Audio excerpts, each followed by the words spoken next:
220 gamins qui reviennent illuminés, qui pendant 2 jours rayonnent avec des étoiles dans les yeux. Didier Tronche, président de la CNAP, Convention nationale des associations de protection de l'enfance.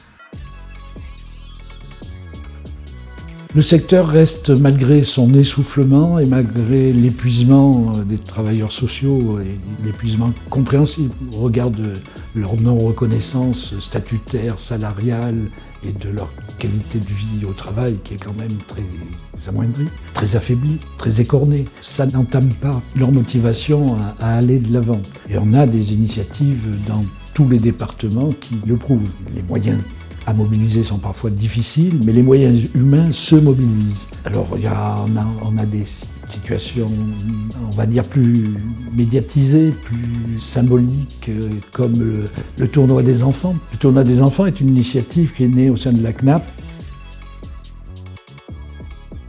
Nous en sommes à la 5e édition, si je ne me trompe, qui se fait avec un parrain, qui est Mohamed Bouazif, un journaliste sportif, ancien de l'ASE, qui a un parcours, l'ASE, qui a décidé de se préoccuper, qui est devenu notre ambassadeur parce qu'on considère que le sport, la culture, les voyages, l'école, bien sûr, sont toutes des composantes à associer à la protection de l'enfance. Et l'idée est née de mettre en place ce tournoi des enfants. Il y a eu une édition au Stade de France, une autre au Parc des Princes, une autre au Vélodrome à Marseille, une autre à Nice, et puis la dernière à Lille-Los. C'est 220 gamins qui viennent de toutes les régions de France où il y a des équipes de Ligue 1.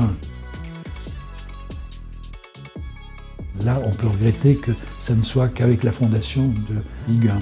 Je pense que les gamins ont une véritable passion pour le ballon, pour le sport, pour ce que ça représente.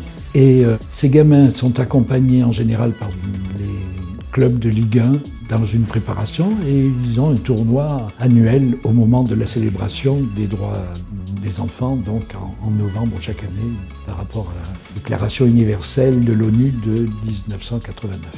220 gamins qui reviennent illuminés, qui pendant 2 jours rayonnent avec des étoiles dans les yeux. Rien que ça, c'est une source à la fois d'espoir et en même temps une source de joie pour tous ceux qui les accompagnent.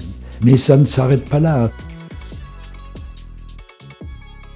C'est vrai qu'on est en train de réfléchir justement à un autre type de sport, le rugby, avec Antoine Dupont. J'espère que ça se mettra en place juste dans les régions du sud de la France. L'innovation, c'est aussi la sensibilisation qu'on arrive à faire passer. Et c'est par exemple la naissance d'une nouvelle association récente qui s'appelle Pépinière d'avenir pour l'innovation, grâce au directeur général de la Caisse des dépôts et consignations, M. Sichel, mais en lien avec le Crédit Mutuel, en lien avec CDC Habitat et un autre opérateur privé, véhicule de dons.